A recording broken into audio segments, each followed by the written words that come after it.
Now, a day after wrapping up the second round of US brokered talks in Geneva, Russia has rained fire on Ukraine once again.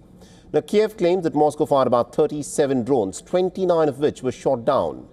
Ukraine too has hit back, targeting a Russian oil refinery. As the war continues to rage on, a new investigation is now raising some pretty uncomfortable questions for the West. Russian missiles striking Ukraine may still be powered by Western technology. Our next report tells you more.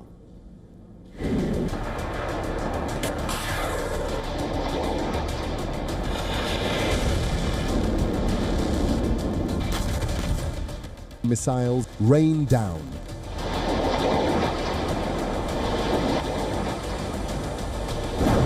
Sirens scream.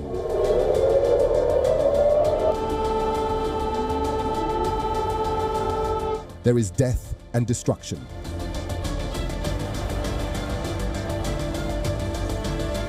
Ukraine is facing one deadly Russian assault after another, forcing Ukrainians to flee amid freezing temperatures. The Ukrainian soldiers are running low on ammunition. The supplies from its Western allies are drying up fast, but the Russian military is only intensifying its assault. Drones and missiles are raining down daily. Russia is under severe sanctions. The Western nations have systematically blocked all supply routes to choke Russia's military production lines. But the skies above Ukraine are lit. Russia has many-fold increased the production of deadly missiles and drones. So how is Moscow able to acquire the components needed to produce the missiles? A report by The Telegraph says a British-designed microchip has been found inside Russian missiles used in Ukraine.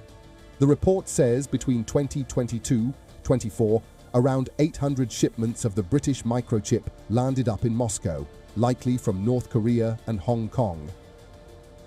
These chips are mostly designed for everyday electronics. They belong to a category known as dual-use components, meaning they can be used for both civilian and military purposes. Western sanctions were meant to choke off Russia's supply lines, but Moscow seems to have found a way. Its weapons industry is exploiting Western electronics to its advantage. Experts say Russia relies on a shadow network of middlemen, shell companies, and rerouted supply chains. And this isn't a one-off. Previous investigations have found hundreds of Western components, from the Russian Shade drones to Iskander and Kinjal missiles. Western microchips and processors have been found powering the Russian war machine. Modern warfare runs on microchips. Guidance systems, navigation computers, targeting software all rely on tiny microchips. Without access to these advanced electronics, Russia's missiles production would likely slow dramatically, which is why every chip matters. As the Ukraine war heads into the fourth year, Russia is transforming even off-the-shelf tech into a deadly weapon. Every supply route is now part of the battlefield.